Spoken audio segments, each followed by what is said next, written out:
Então, boa noite, graça e paz, queridos irmãos. Estamos mais em uma terça-feira teológica com um tema hoje muito relevante, necessário para as nossas vidas. E hoje nós temos como nosso pastor convidado, pastor Ricardo Leite, um amigo nosso, também professor da Faculdade Batista do Cariri.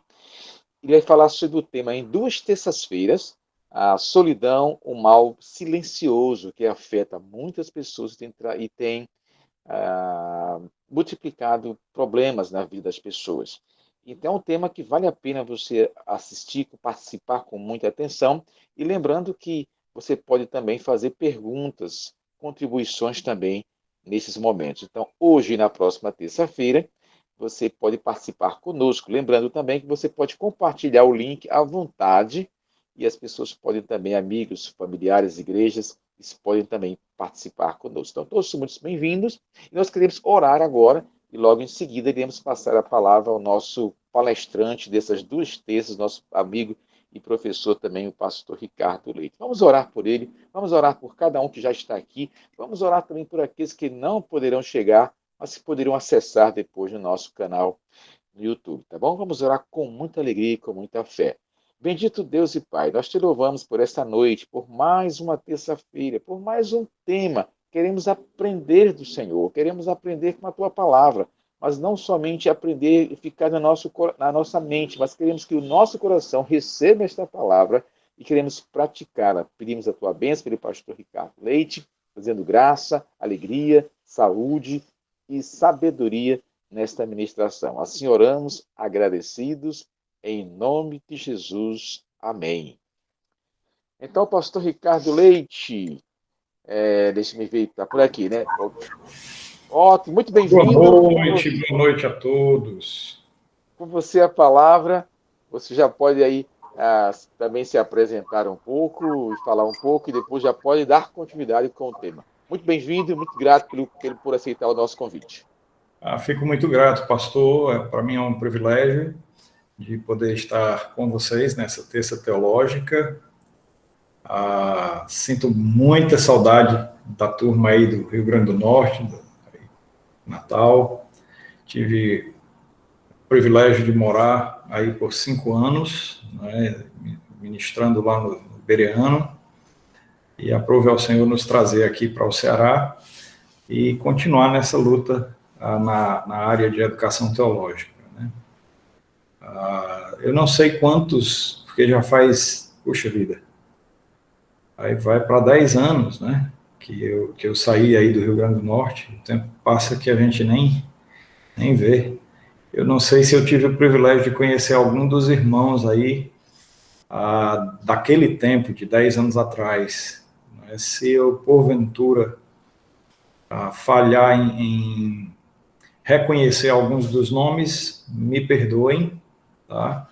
Mas é uma alegria imensa poder participar com vocês nesse instante, tá? Como o pastor me apresentou, meu nome é Ricardo, né? Estou no Ministério Pastoral desde 97, em tempo integral, considerando que assumi também uma igreja na época de seminário, então vamos pegar aí desde 95, né, no Ministério Pastoral, no Ministério Docente, como professor de instituição teológica, desde os anos 2000, né, que a gente vem labutando nessa seara, né, de poder partilhar um pouco da palavra de Deus com os irmãos na preparação teológica, né? Sou casado há quase 25 anos, tenho 3 filhos, o mais velho tem 23, está formando agora, o mais novo tem 6, está formando agora também. Um forma na faculdade, o outro forma no ABC. Né?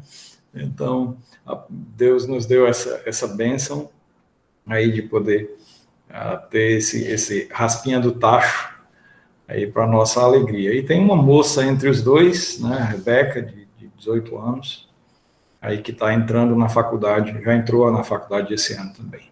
Né? Então, essa nossa família, eu devia ter separado uma foto, né, talvez, aí para Acho que visualmente, né, visualizar a família seria melhor do que a apresentação assim.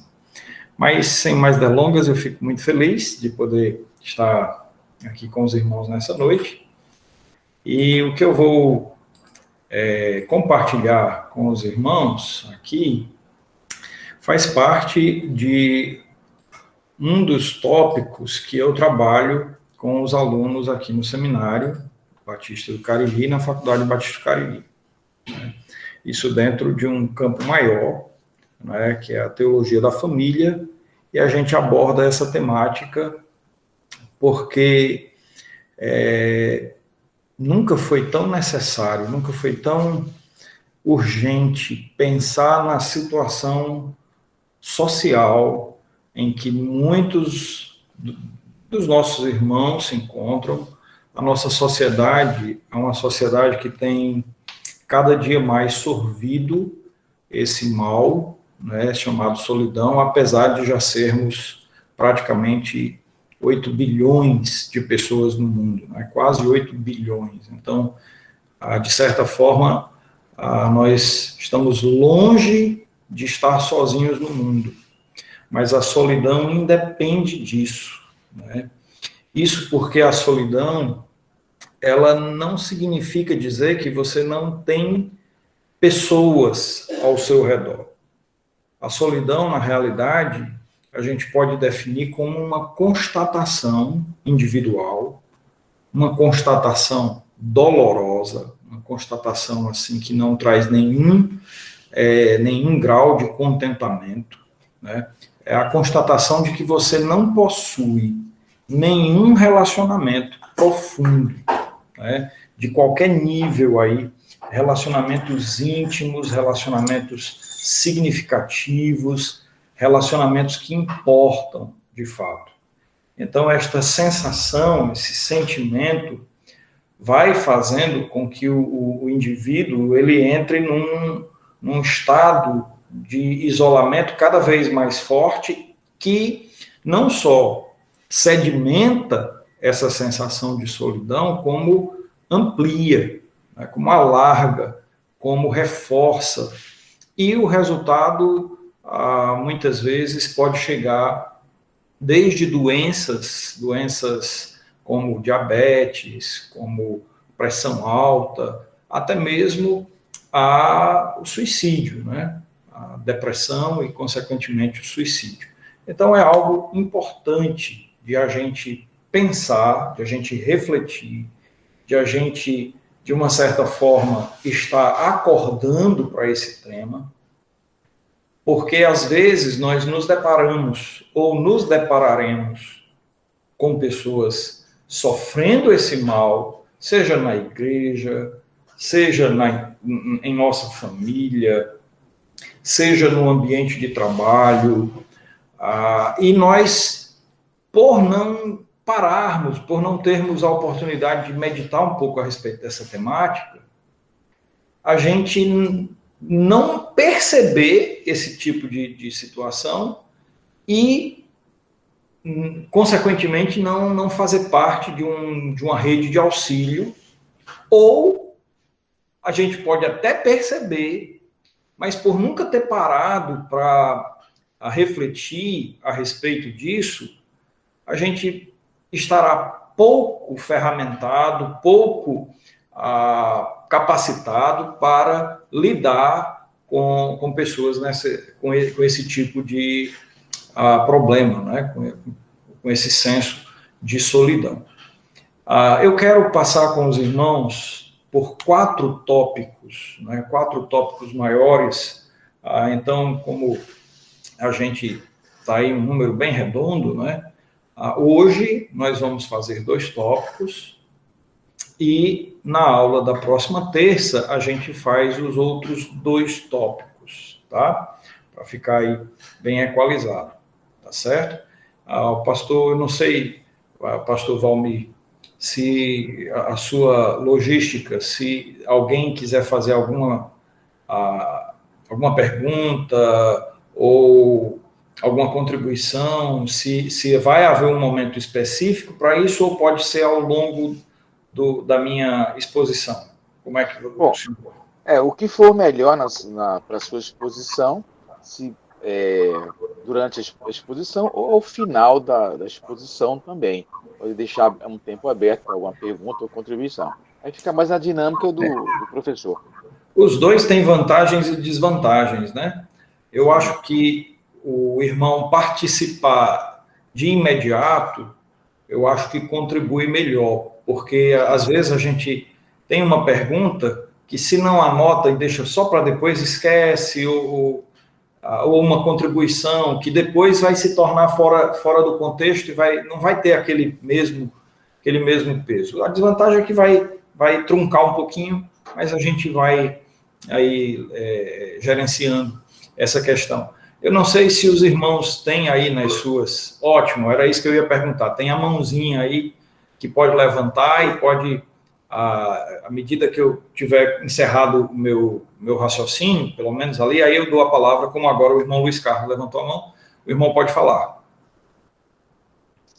Não, pastor, era só para mostrar que existia a mãozinha. Aí quem quiser Pronto, excelente. levanta a mão. Então, quem desejar contribuir aí ou fazer alguma pergunta, pode levantar a mão, como o irmão Luiz Carlos aí fez. Tá? Ok. Muito bem. Então vamos à frente, né? Quando a gente pensa aí na questão da solidão, a gente não tem ideia de como esse mal está presente em nossa sociedade. O sociólogo Robert Weiss, ele fez uma sondagem, né? Fez uma pesquisa aí, e na sua pesquisa ele constatou que pelo menos 1/4 da população de seu país, que essa pesquisa foi implementada nos Estados Unidos, 1/4 da sua população sofria deste mal. De uma certa forma, apesar de ser um outro povo, uma outra cultura, uma cultura talvez mais fria aí do que a nossa, mas serve para nós de termômetro, porque os Estados Unidos têm sido para outras nações, como a nossa, por exemplo, uma espécie de vitrine, né, de comportamento. As coisas começam por lá e ao longo do tempo ela vem acontecendo em outros países, né, vão comprando o jeito, aquele estilo.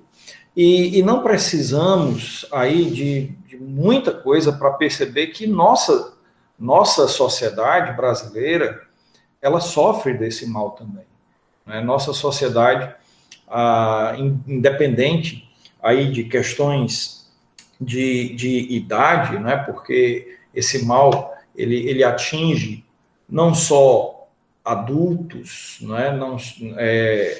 Atinge crianças, atinge principalmente adolescentes, né? E idosos. É um mal que está aí pegando e capturando as mentes, vou dizer aqui, as almas, né? Capturando as almas de muitos ao nosso redor. Nós temos uma escola na nossa igreja, uma escola de ensino fundamental, de educação infantil, ensino fundamental e médio. Né? E por algum tempo eu tentei me desdobrar aqui no seminário, da faculdade, na escola. Eu prestava um papel de capelania na escola e também participava da área de educação cristã, né, com ensino religioso. E uma situação curiosa, eu queria testemunhar aqui, né?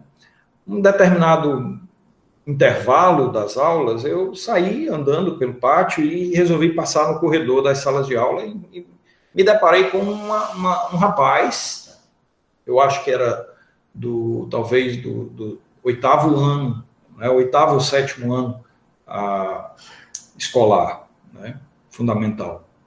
E aí ele estava sozinho em sala. Por um momento eu achei que ele queria lanchar sozinho ali e logo ia descer e tal, mas quando eu o questionei, né, o que é que ele estava fazendo ali sozinho, e tal, eu só fiz perguntar por que ele estava só, e ele começou a chorar. Começou a chorar, e ali eu peguei, levei para minha sala, comecei a conversar com ele e tal, e percebi esse senso de solidão profundo naquele rapazinho. Talvez aí esse rapaz tivesse uns 12, 13 anos. Né? E eu gosto de joguinhos, né? E eu tinha um joguinho comigo lá e eu comecei a jogar com ele naquele recreio, depois de um tempo de conversa, comecei a jogar com ele ali rapidinho.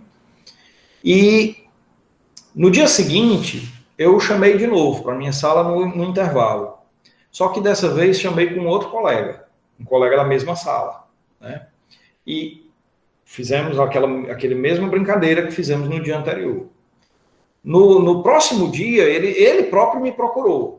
Só que o que eu queria era construir pontes, né? Eu não queria que ele ficasse dependente de mim, eu queria que ele estabelecesse relacionamento com outros adolescentes ali da idade dele, que ele pudesse seguir a partir dali, né? E aí eu peguei o joguinho que eu tinha e emprestei para eles dois e disse para ele chamar outra pessoa também para jogar e tocar o barco, né?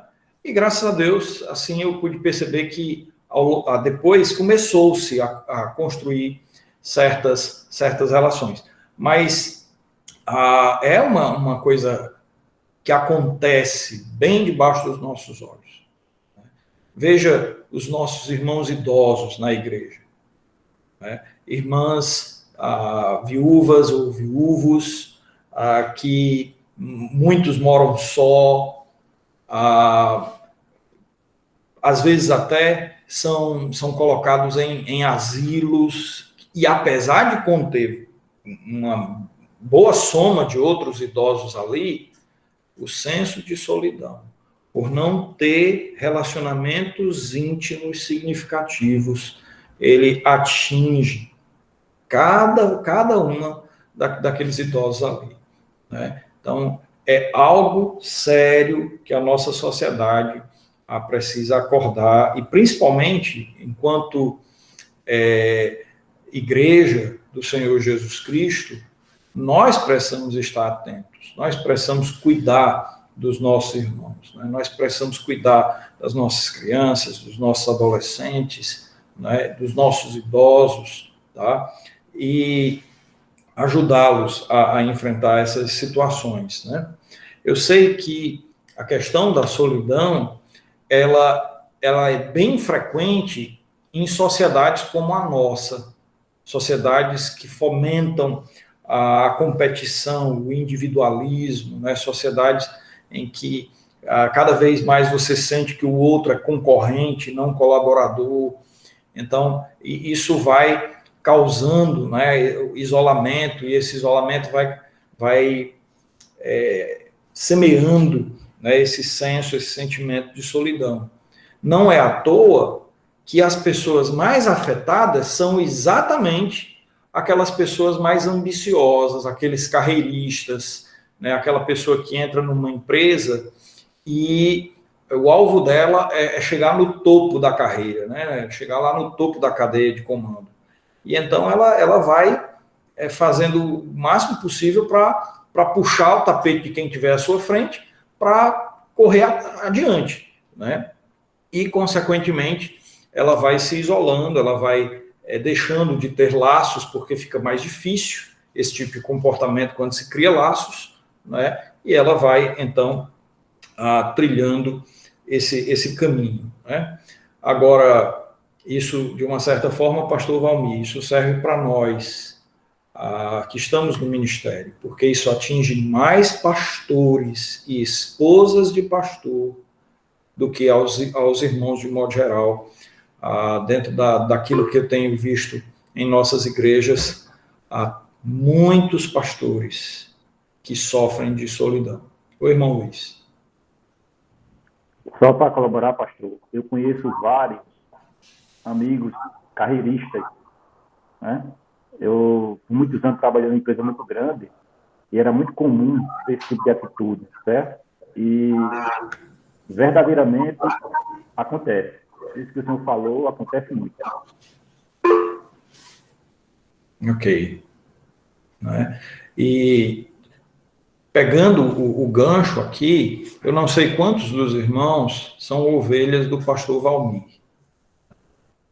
mas o ministério pastoral, às vezes, deixa a gente numa situação de isolamento, por várias razões. Primeira é a expectativa que às vezes a igreja tem de que nós, pastores, somos feitos de uma matéria diferente da de vocês.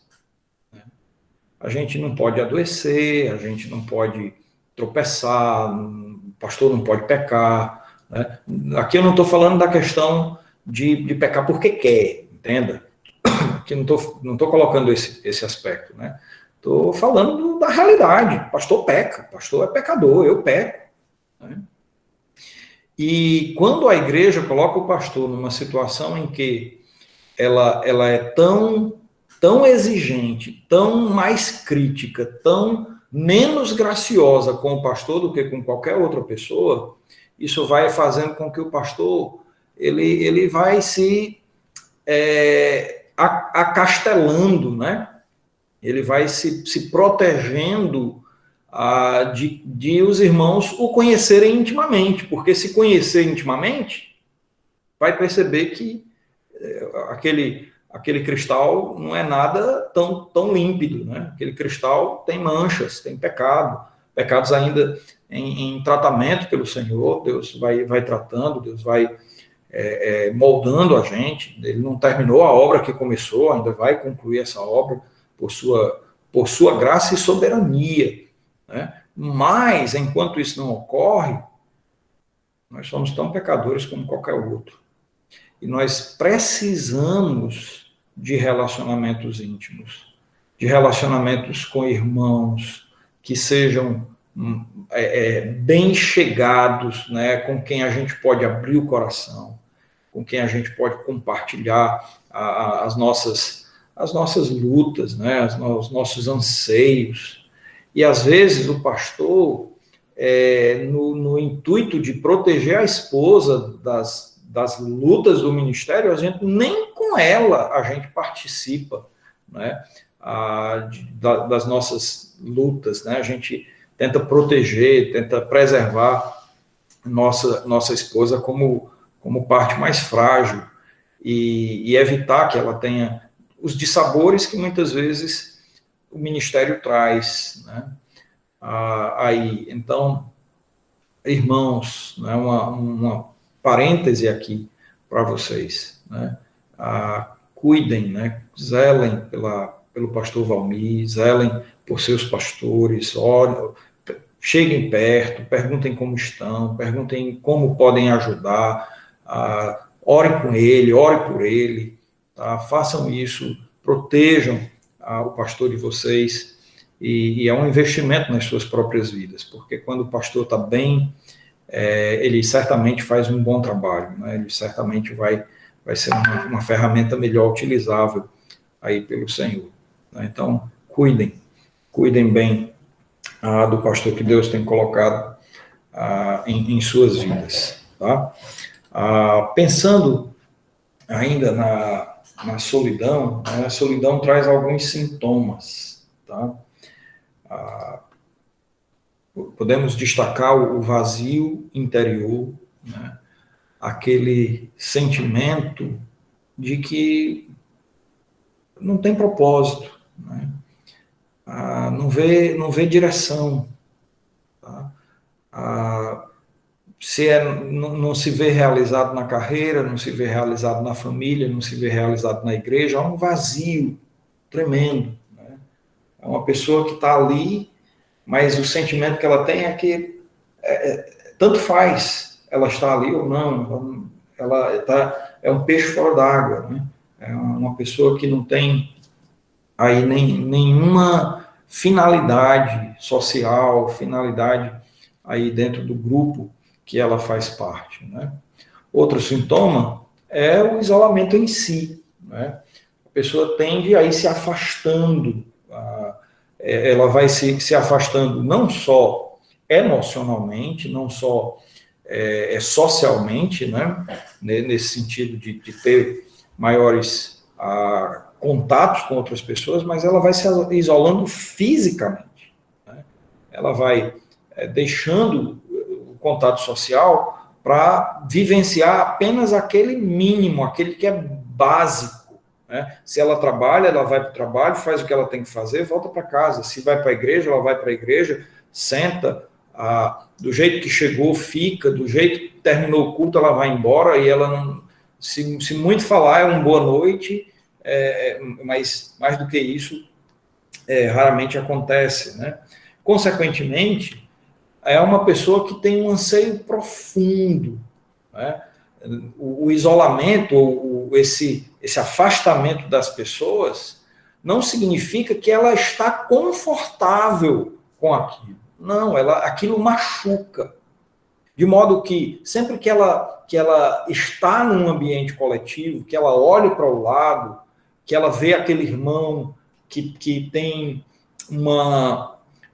um traquejo social melhor, que interage com outras pessoas, que conta piada, que ri, que é bem quisto, que é bem articulado, ela olha para aquilo ali com os olhos marejados, né, ali, os olhos cheios de lágrima, porque ela quer aquilo e não consegue, né? Ela queria aquele tipo de coisa. E ela não consegue porque há uma gama de sensações, né? Há uma gama de sentimentos que cada um deles aponta para um senso de inadequação, né? Ela se sente ali à margem, né? Ela se sente à margem daquele grupo. Ela olha para as pessoas ali e ela diz, eu não tenho essas qualidades que são necessárias para fazer parte daquela patota, né? Daquele grupinho, daqueles irmãos, né? Ao mesmo tempo que ela olha para si e se vê marginalizada, né? Ela começa a nutrir sentimentos de que ela é indesejada, né? Então, se ela tenta aproximar-se e alguém, porventura, passa por ela e não dá bom dia, boa tarde, boa noite, não pergunta como vai, ou mesmo fazendo isso, faz de uma forma fria, de uma forma... como muitas vezes a gente faz, né? A gente está aqui olhando o celular, passa um irmão, oi, boa noite, e volta para o celular. Então, isso massifica esse sentimento, né, de que não é quista, né, que não é desejada, né? Outra vez, ou outros aspectos desse senso de inadequação é no que se refere a sempre achar que as pessoas não compreendem você, né? Que as pessoas, quando você fala alguma coisa, as pessoas olham para você e a resposta aos seus anseios não é respondida, porque você se sente absolutamente incompreendido. Por exemplo, às vezes, uma piada, alguém que chega contando uma piada que não tem nada a ver, completamente fora da casinha, né? E as pessoas perguntam, como foi isso? Né? Às vezes é uma coisa assim, é um grito de socorro, é alguém dizendo, ei, eu preciso estar envolvido com alguém, eu quero relacionar-me com alguém aqui, eu estou desejando socorro, né? Um pedido ali, mas que nem sempre é compreendido, né? Consequentemente, a pessoa fica triste, a pessoa fica desanimada, né? A pessoa fica ansiosa, né? E cada coisa é como a gente pode falar da síndrome do dedo machucado, né? Você conhece bem essa síndrome, se você já machucou o dedo, tudo que acontece bate naquele dedo, ou não é? Né? Se você machucou o dedo, você vai passando na porta, quem é que bate? O dedo machucado. Se alguém vai apertar a tua mão, onde é que ele aperta? No dedo machucado. Então, tudo contribui para a gente sentir dor. Então, uma pessoa que está passando por esse tipo de situação, ela simplesmente tudo que acontece ao seu redor, a sensação que ela tem é que tudo está contribuindo para colocá-la mais longe dos outros, né? Para expulsá-la do convívio social, né? Então, ela traz consigo esse forte desejo de aceitação, né?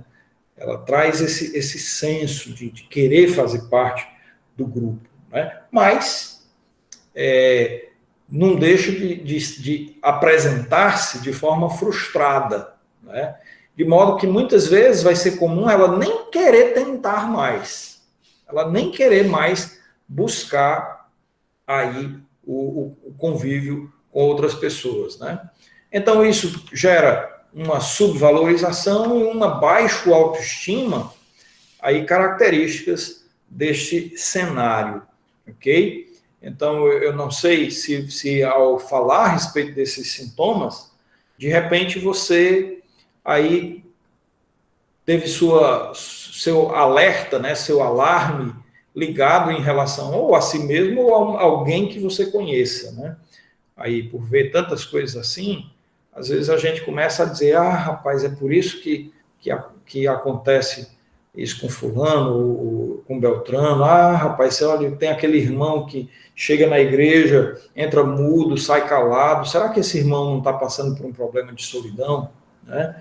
Às vezes pode ser só o temperamento, mas outras vezes pode ser um problema mais profundo, um problema aí de solidão, de fato, que pode descambar para coisas piores. Ok?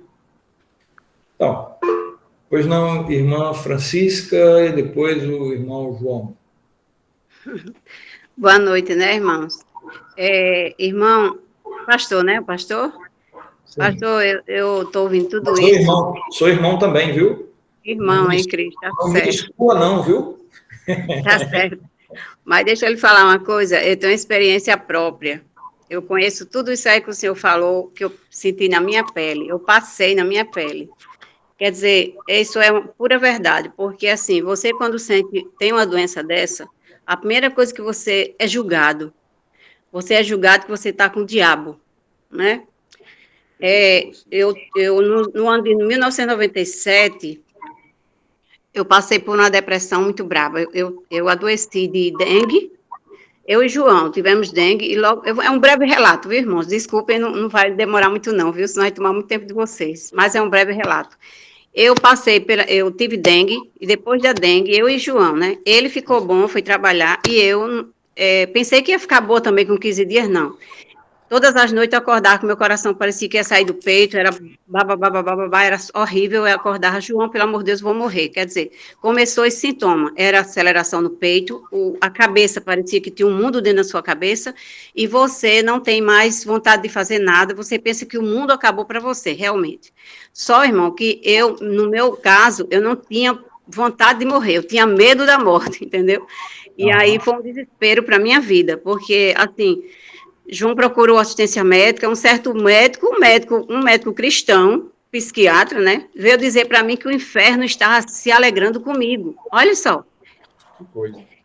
O inferno está se alegrando com você. Eu não sabia o que é que eu tinha, nunca tinha ouvido falar, eu já tinha ouvido falar de depressão, mas não sabia o que era aquilo, meu Deus do céu. E o médico, em vez de me ajudar, ele piorou, ele me deixou mais desesperada. Então, João, passei todas as noites, ficava assim uma semana, até que João, certo dia, foi uma crise muito séria, ele me levava para pronto-socorro, os médicos me davam o calmante e voltava para casa. E até um certo dia, foi muito sério isso, e a gente, graças a Deus, Deus me direcionou no lugar certo. A gente encontrou um médico que era nosso conhecido, na época, doutor Francisco da Chaga Formiga, muito bom esse médico, psiquiatra e clínico.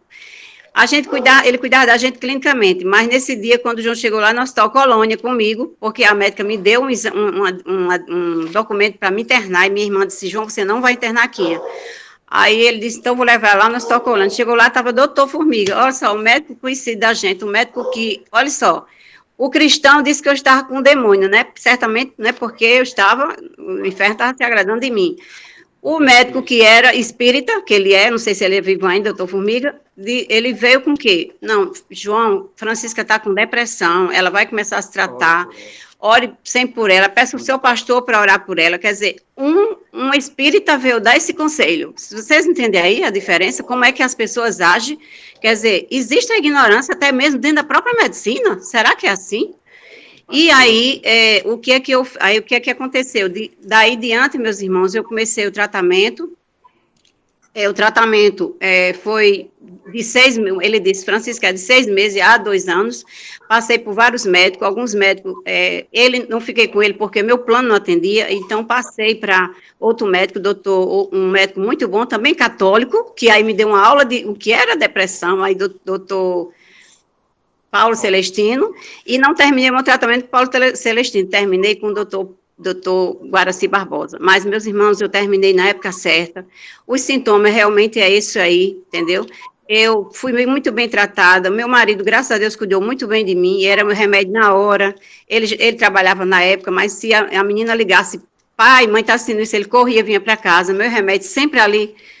Não faltava um medicamento. Quer dizer, e então, meus irmãos, eu consegui superar, me tratei, porque se Jesus diz assim, olha, quem precisa de médico é os doentes, não é? Ele não veio ele veio para os pecadores, aí já é outra parte, né? Mas Jesus disse que ele veio para os doentes. Então, eu estava doente, precisando de tratamento médico. Eu fui, Jesus abençoou os medicamentos, e eu fiquei curada, entendeu? Eu achava que o mundo estava perdido para mim. O mundo tinha acabado, né? E aí, o que é que acontece? Eu me tratei direitinho. Realmente, você está no meio de uma multidão de gente, mas você está sozinho. É desse jeito mesmo que acontece quando você sofre dessa doença. E aí, depois de tudo isso, meus irmãos, para concluir, eu consegui voltar à escola, voltei a estudar, fiz o concurso do Estado, passei, né? Graças a Deus, foi no ano de 99. E no ano seguinte, eu fiz a provinha lá do Kennedy, também passei, fiz uma faculdade, entendeu? E assim, para o mundo, eu achava que o mundo tinha acabado para mim, não, teve tratamento. Então, meus irmãos, eu quero que vocês que estão me ouvindo, pensem assim, nunca julgue alguém se disser que a pessoa está doente, porque as pessoas acham, o povo do mundo diz assim, olha, é crítico, né, ele critica, que toma remédio controlado é louco, né? Quem toma remédio controlado é louco. E os próprios cristãos dizem que é demônio. Vocês entendem aí? Nunca faça isso, nunca julgue o seu irmão, procure ajudar, porque isso aí é uma situação séria, muito séria. Só sabe quem passou, só sabe quem estudou, né? Como a medicina, não é? Os grandes estudiosos, e Deus, acima de tudo, que conhece todos os nossos males. Vocês entendem? Então, é isso, é um meu exemplo, é o meu testemunho que eu tenho. Me curei, graças a Deus, nunca mais precisei tomar remédio controlado, não tomo mais, entendeu? As pessoas dizem assim, não, você vai ficar viciada. Não, fica de jeito nenhum, meus irmãos. Remédio controlado, já está dizendo, é controlado. Você toma, faz o seu tratamento direitinho, no tempo certo, e você se livra dele, assim como eu me livrei. Vocês entendem aí? E muito obrigado aí, meu irmão, viu, pela oportunidade, viu? Obrigado, irmã Francisca. Assim, um parêntese em relação a seu testemunho, né? Que a gente deve lembrar o seguinte: Deus, ele tem uma revelação que nós chamamos na teologia de revelação geral. Ou seja, há muita verdade no mundo que não é aquela verdade advinda da revelação especial, né? Das escrituras. Mas não é por isso que deixam de ser verdade, né? A gente não tem na Bíblia um manual de medicina, mas a gente não pode dizer que a medicina não é de Deus, né? A medicina só é possível por causa de Deus, né? Porque Deus deu ao homem conhecimento, né? Ele é a própria ciência, né? Exatamente, deu ao homem a ciência para intervir em certas circunstâncias, né? Então, não ignore as ciências, né? Agora, como em tudo na vida, sempre a gente vai se deparar com maus profissionais.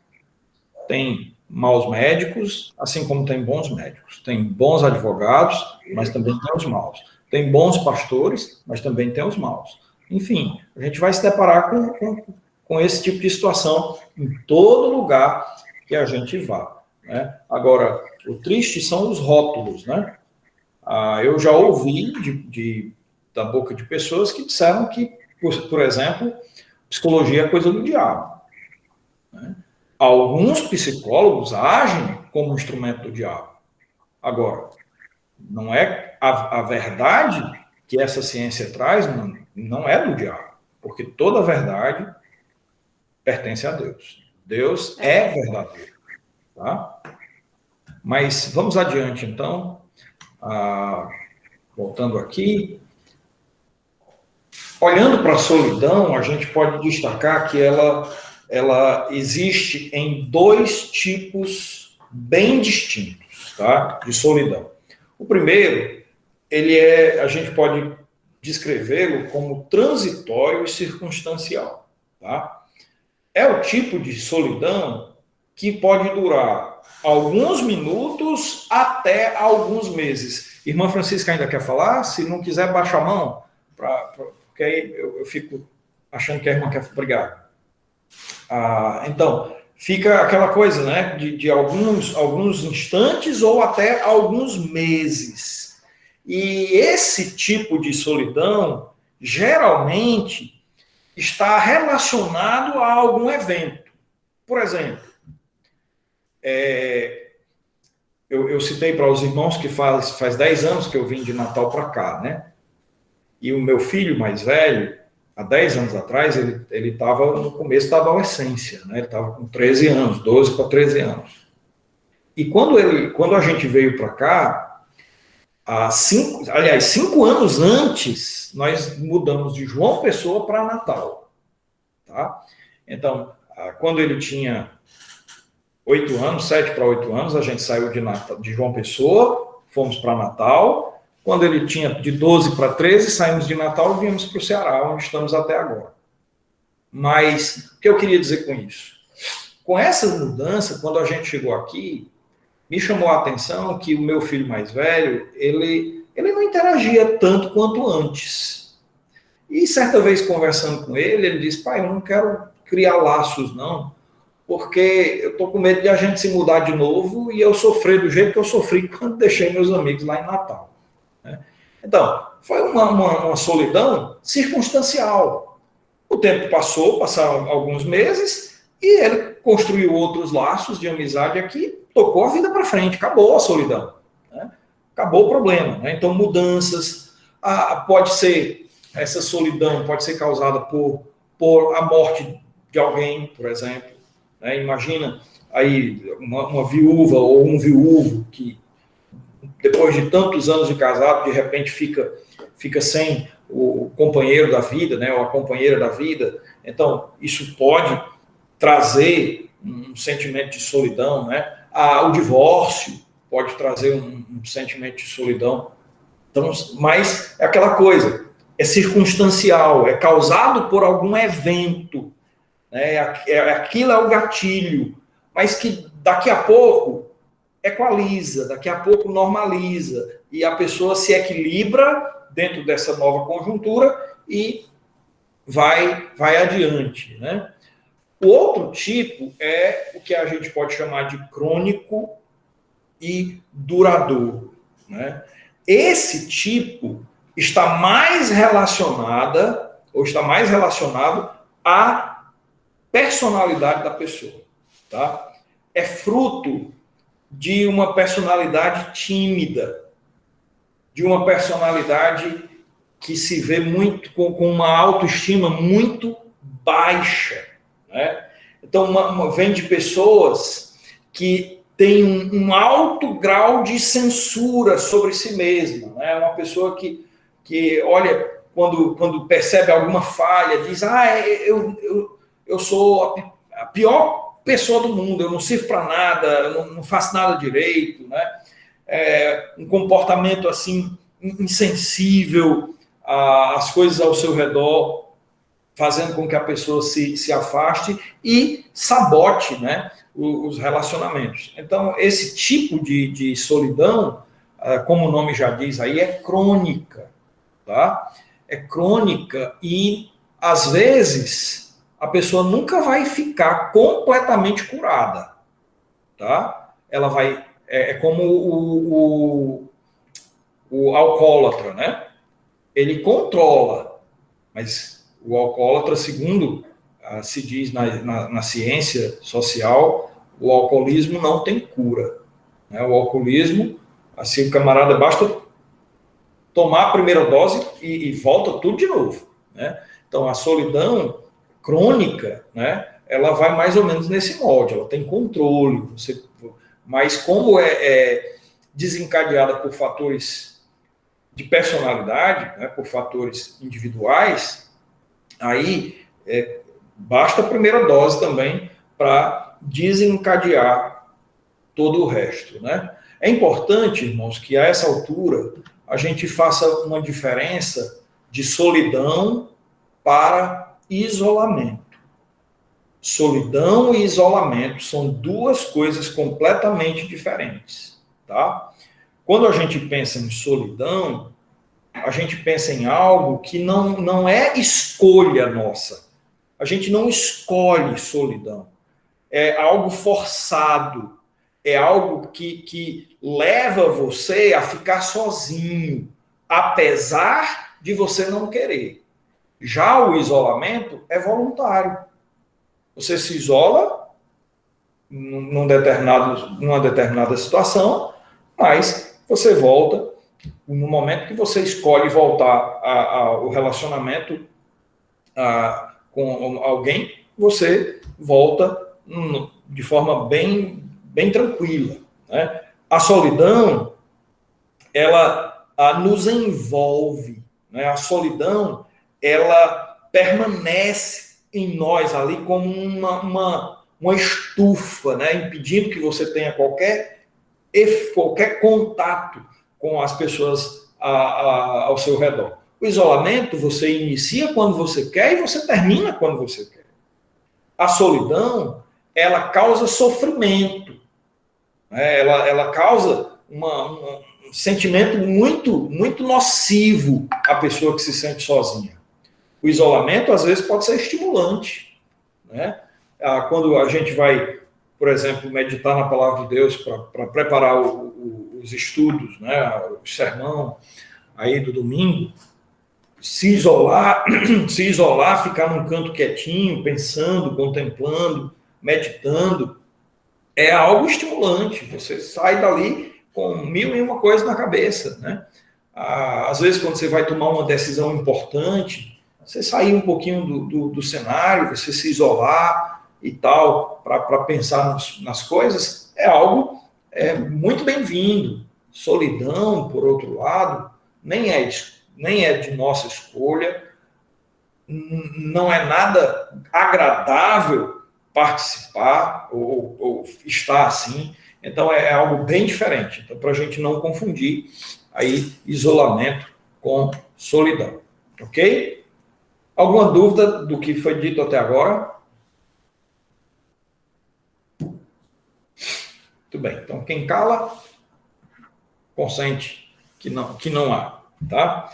Então, a Bíblia e a solidão. Quando a gente olha para as Escrituras, a gente vê que, de forma assim, didática, de forma direta, a gente tem talvez bem poucos textos que abordem essa temática diretamente. O mais, talvez, conhecido dos irmãos deva ser Gênesis capítulo 2. Tá? Gênesis capítulo 2, momento da criação, né? No capítulo 2, a gente tem o relato específico, não é, da criação do homem, enquanto o capítulo 1 fala da criação cósmica, capítulo 2 afunila a criação para pensar no homem, no seu meio imediato. Tá? Então, num dado momento, Deus, no seu relacionamento trino, ele olha e diz: não é bom que o homem esteja só. Far-lhe-ei uma auxiliadora que lhe seja idônea, né? Então, o primeiro aspecto aqui que a gente destaca é esse diagnóstico dado por Deus nesse sentido, né? Adão foi criado indivíduo, foi criado um ser individual, enquanto todo o resto da criação foi criado já no seu, digamos, meio relacional, né? Os animais todos foram criados em pares, né? Macho e fêmea. O homem foi criado indivíduo. E Deus, então, aqui destaca a necessidade de relacionamentos correspondentes, de relacionamentos do mesmo nível. As palavras auxiliadora e idônea, aqui, né, far-lhe-ei uma auxiliadora que lhe seja idônea. A ideia de idoneidade é exatamente essa ideia de estar tete a tete, né, de mesmo nível. Tá? Um tipo de auxílio que só uma pessoa de mesma natureza, de mesma personalidade, em termos de ser um ser pessoal, poderia promover. Né? Então, Deus supre essa necessidade criando um relacionamento horizontal ideal para Adão, né? Para o homem, e lhe apresenta então Eva, que torna-se sua esposa e torna-se a mãe aí de todos nós, né? Agora, evidentemente, esse paraíso relacional entre Adão e Eva rompeu com a chegada do pecado, né? Com o pecado, essa solidão que outrora havia sido resolvida de forma cabal, ao proporcionar um ser idôneo ao homem, uma esposa idônea ao homem, uma pessoa com quem ele pudesse se relacionar, o pecado traz de volta este cenário de possível solidão ao relacionamento humano, tá? Porque o pecado vem acompanhado de egoísmo, de tensões interpessoais, tá? Olhe para seu dia a dia. Eu posso arriscar, sem medo de errar, que vocês já tiveram problemas relacionais, não já? Não é verdade? Aos casados, vocês já tiveram problemas com seus cônjuges, não já? Aos pais, vocês já tiveram problemas com seus filhos? Aos filhos, vocês já tiveram problema com seus pais? Vocês já tiveram problema com seus irmãos? Na igreja, você já teve problema com irmãos. Por quê? Porque somos pecadores. E onde tem pecador, tem pecado. Simples assim. Seria estranho o contrário, pecador que não tivesse pecado, mas pecador pecar é algo aí, não é desejável, mas é algo normal, pecador pecar, né? Então, esses pecados, dentro dessa conjuntura de relacionamento, ele causa rompimento de relações, ele causa afastamento. Se você olhar em Gênesis capítulo 3, quando Deus vai tratar dos responsáveis, né, da queda, que Deus fala com Adão diz, foi a mulher. Aí Deus fala com a mulher foi a serpente. Aí Deus trata com a serpente, depois trata com a mulher e depois trata com Adão. Veja o que Deus disse para a mulher quando lidando com ela, no verso 16, capítulo 3. Multiplicarei sobremodo o sofrimento da tua gravidez. Em meio a dores dará à luz filhos. O teu desejo será para o teu marido, e ele te governará. O que antes era um relacionamento tranquilo, idôneo, um relacionamento prazeroso, agora passou a ser um relacionamento competitivo, né? Onde a mulher estaria aí tentando impor os seus desejos e o homem impondo a sua vontade. Já não era mais cooperação, como deveria ser, como foi projetado por Deus na criação, né? Eles cooperavam, eles se somavam. Agora não, eles competem, né? Agora eles se degradeiam. Agora o homem subjuga o desejo da mulher e a mulher tenta impor aí o seu desejo, né? E aí vem esse caos relacional, né? E que gera aí o distanciamento, que gera essa solidão, né? Na Bíblia a gente pode ver que nem os heróis escaparam, né? Nem os heróis estavam livres de sentir solidão, né? Ainda nesse tópico, antes de avançar, vamos pensar em alguns dos grandes heróis que foram marcados por solidão. Você consegue lembrar algum? Abre aí teu microfone e diz. Eu tenho uma listinha aqui, você vai falando e eu vou ticando já o que você vai dizendo. Grandes heróis. Elias é clássico, né? Elias é clássico. Como é que você... Em que evento você percebe a solidão, Marco Aurélio?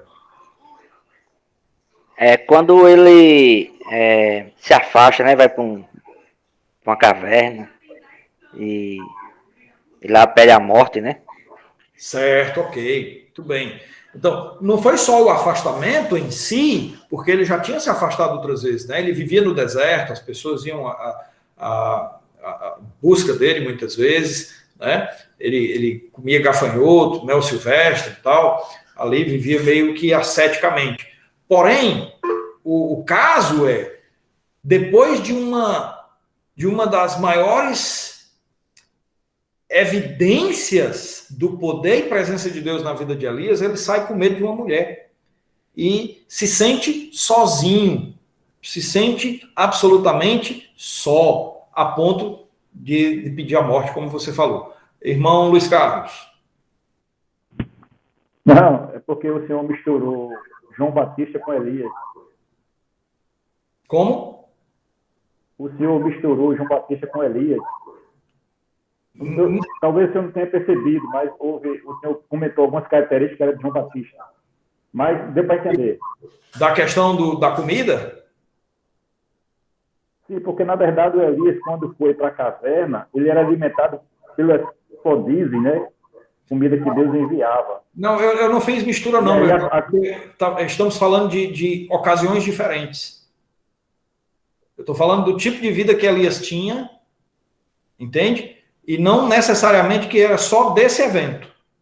Esse é um evento. Ok. Porque quando Marco Aurélio falou no momento que ele estava sendo alimentado por Deus, e aí a torrente secou. Isso, ok. Mas aí veja Deus só. Deus mandou ele para Serepta. Certo. Veja só o que eu disse. Que o isolamento em si não significa que ele sentia-se só, porque ele vivia, de certa forma, em isolamento. Ele até a chegada de Eliseu ali, Elias estava meio que sozinho, né? Então, ele chegou para Acabe e disse, presta atenção, 2 anos sem chuva. E se isolou do povo dele, foi embora lá para as regiões da Síria, né? Então, estava lá, isolado. Vamos ver lá.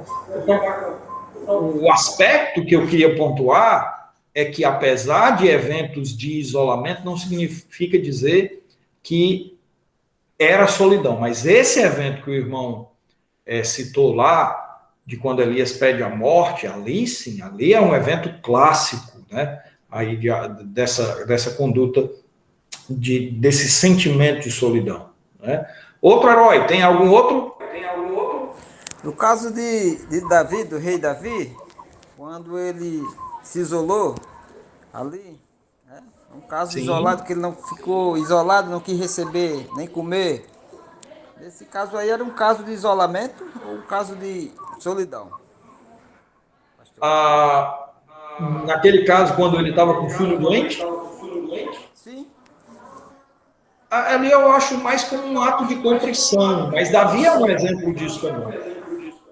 Se você olhar, por exemplo, Salmo 25, uma oração de Davi, no verso 16, ele diz para Deus: volta-te para mim e tem compaixão, porque eu estou sozinho e aflito. Quando Davi ficou sozinho e aflito? Vocês lembram? Quando fugia de Saul. Né? Foi um momento em que Davi se viu só e se sentiu só. E aí ele buscou no único relacionamento que ainda não lhe faltara, que era o relacionamento com Deus. Né? Mas a gente pode citar Moisés. O que dizer de Jó? Imagina Jó, durante toda a narrativa do livro de Jó ficou sozinho alguma vez? No sentido físico, Jó ficou sozinho alguma vez? Não, né? A gente nota ali na narrativa que primeiro ele estava cercado de empregados, tinha a esposa, depois vieram os amigos que ficaram com ele ali por um bom tempo, né? Mas Jó, apesar de estar cercado de pessoas, sentiu-se só. Né? Sentiu-se sozinho. Podemos citar Neemias, podemos citar Jeremias, né? Situações aí. Jonas.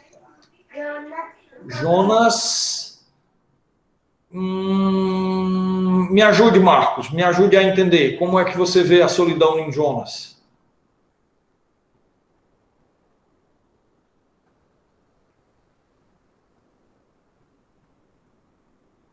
Quando ele sai da cidade e fica sozinho lá, olhando para a cidade, para ver se a cidade vai ser realmente destruída.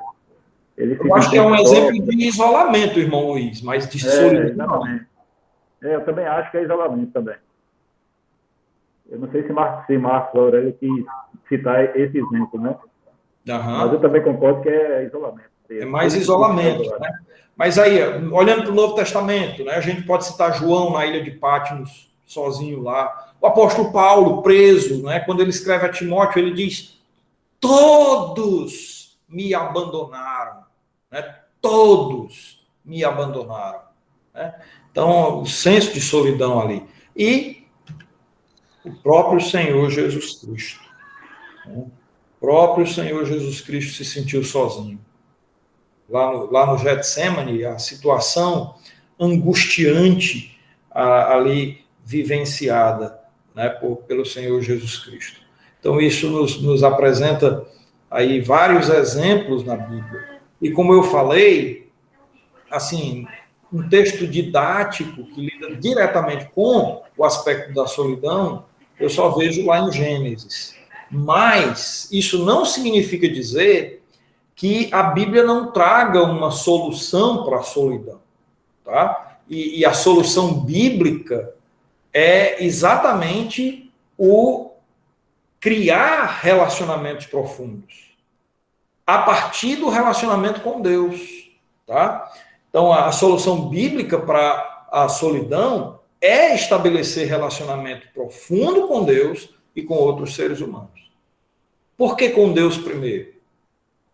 Porque Deus é a única pessoa existente no universo de quem nós nunca vamos estar livres de sua presença. Livres, entendam o que eu quero dizer, não é que eu quero ficar livre de Deus. Nunca vamos estar privados da presença de Deus. Nunca. Tá? Então, embora nós possamos ser levados para lugares onde estaremos completamente isolados de pessoas, nós não precisamos nos sentir só, porque Deus está conosco. Entende? Então, o relacionamento com Deus é basilar. O relacionamento com Deus é chave para que a gente possa ter relacionamentos adequados com outras pessoas. O contrário disso também é verdade. quando nós não temos relacionamentos apropriados com Deus, dificilmente nós vamos ter relacionamentos apropriados com outras pessoas. Deus é chave. Deus é básico. Então, meus irmãos, eu sei que já estamos nos aproximando aí do final. E eu só tratei de um dos pontos.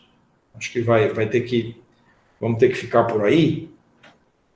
E a gente trata dos outros 3 a próxima semana, tá? Mas fica para nós, essa palavra de exortação, né? Cuidem ou cuidemos do nosso relacionamento com Deus.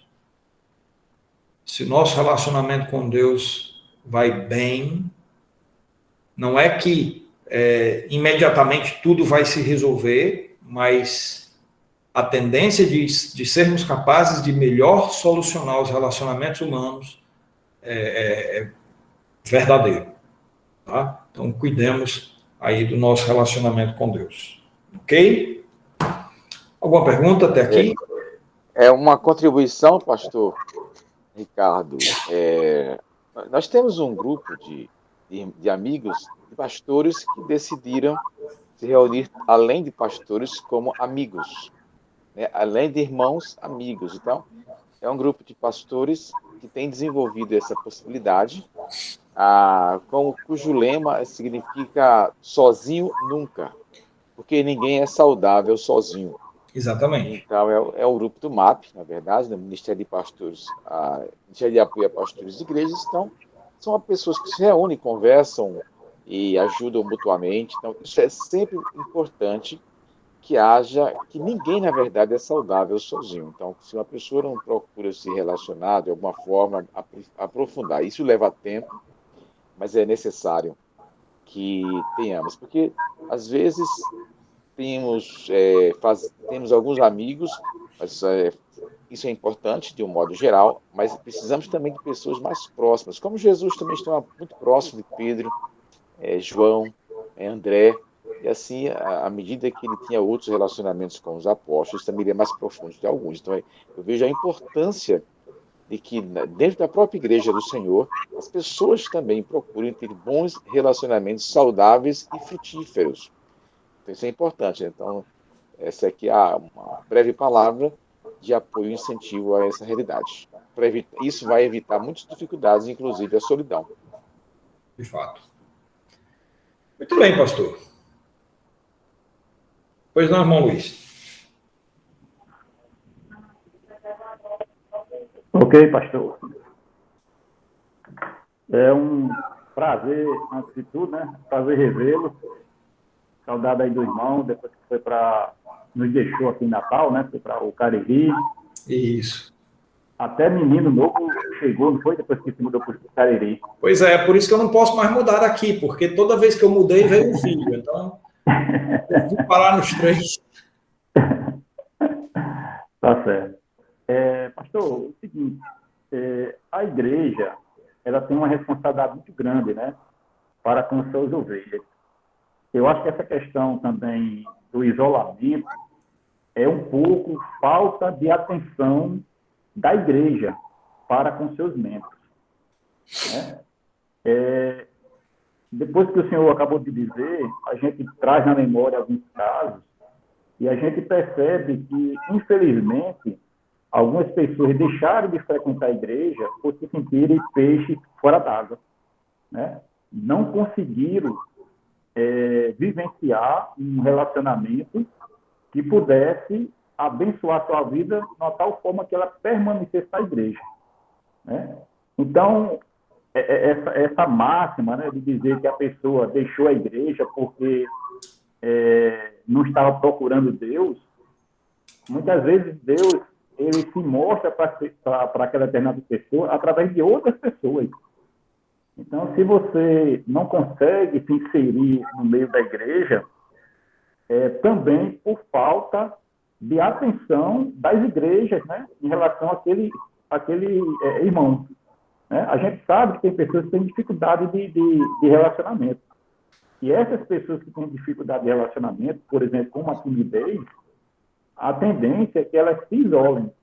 E se não houver uma busca, né, da igreja em resgatar aquele irmão, a tendência é aquele irmão realmente entrar de cabeça adentro no seu isolamento e termina perdendo-se um irmão querido na igreja. Então, o seu alerta é muito importante para que a gente abra os olhos e fique atento para cada irmãozinho, né, da igreja, a gente fique atento, porque é como o senhor falou, a tendência é aqueles falantes, né, aqueles que gostam de rir alto, de falar alto, de contar uma piada, né, de estar ali na frente. A tendência é, em volta daquela pessoa, estar o maior número possível de outras pessoas. Enquanto aquele irmão tímido, cabisbaixo, calado, né, que tem uma certa dificuldade de relacionamento, a tendência é que ele se isolar. Então, é importante essa colocação e eu acho que a gente tem, como igreja, tem que realmente ficar atento em relação a isso. E, mais uma vez, é um prazer, um grande abraço à sua esposa, nos seus filhos, viu? Obrigado, do pastor. Muito obrigado, viu? Forte abraço. Irmã Elígia. Boa noite, igreja. Boa noite, pastor. Boa noite. Sim, para complementar aí a deixa do Luiz Carlos, com relação assim, a essa questão, né, de que às vezes, eu algumas vezes já escutei isso também, de que o irmão ou a irmã sai da igreja e aí a gente fica sabendo o motivo, vai procurar saber o porquê. Diz, não, porque eu não me sentia bem, porque o pessoal não falava comigo direito, e aí quando a gente vai olhar para o outro lado, que a gente tem que escutar os dois lados, né? Ah, mas é porque o irmão não queria se envolver, o irmão era muito no canto dele, e enfim, né? E aí é justamente isso, né? O que o Gustavo falou. Eu acho que é a atenção que realmente precisa ter constantemente, né? Chegou um irmão na igreja que é novo ou que é visitante, falar, dar as boas-vindas, para que ele se sinta bem, né? Para que ele, puxa, eu gostei daquela igreja, eu fui muito bem recebido, então eu acredito que eu fui muito bem recebido, então eu acredito que eles são assim, né? E às vezes tem pessoas que vão nas igrejas, elas entram, elas saem e ninguém fala. Né? Acho que a palavra de ordem seria acolhimento, né, irmão? Acolhimento, exatamente. Acolhimento. E assim, às vezes, dando uma luz aí nessa questão, às vezes não é nem maldade por parte da igreja. Às vezes é simplesmente aquela falta de sensibilidade para fazer uma leitura do que está acontecendo ao seu redor. Que é gostoso você estar no meio lá dos irmãos conversando, rindo, tendo aquele tempo de comunhão, é gostoso. Você não às vezes não tem aquela atitude de olhar ao redor e ver se está todo mundo interagindo, né? Aí eu vira e mexe, eu estou mais, vou dizer, vacinado em relação a isso, então vira e mexe eu chego com um irmão assim e digo, ó, vem cá, vai ali, ó, pega aquele irmão ali, traz para cá, interage com ele, puxa ele para uma roda de conversa, né? Chega um visitante, eu chego para um irmão e digo, ó, se é uma senhora, eu chego para uma irmã e digo, ó, vai lá, recebe aquela pessoa, dá as boas-vindas, vai estimulando o povo para interagir, né?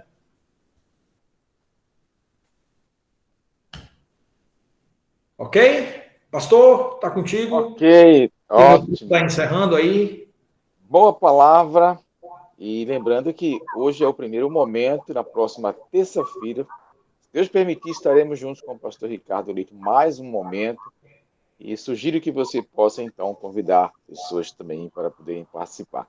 Nós queremos, então, agradecer a Deus pela presença de todos, agradecer a você também, ao pastor, que é o nosso convidado, e queremos encerrar com oração, e assim terminando esta terça teológica, esse primeiro momento com esse tema tão importante. Vamos orar em nome de Jesus. Senhor, te louvamos por este momento, por cada irmão que pôde participar nesta noite.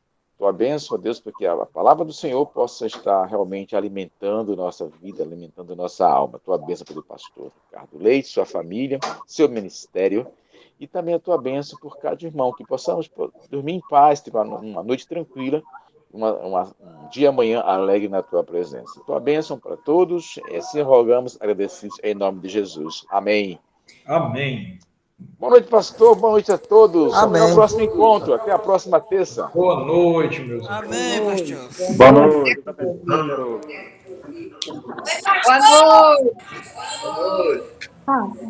Boa noite. Boa noite. Boa noite a Boa noite a todos. todos. Boa noite. Boa noite, Daniel. Pique bandeira, tá contigo.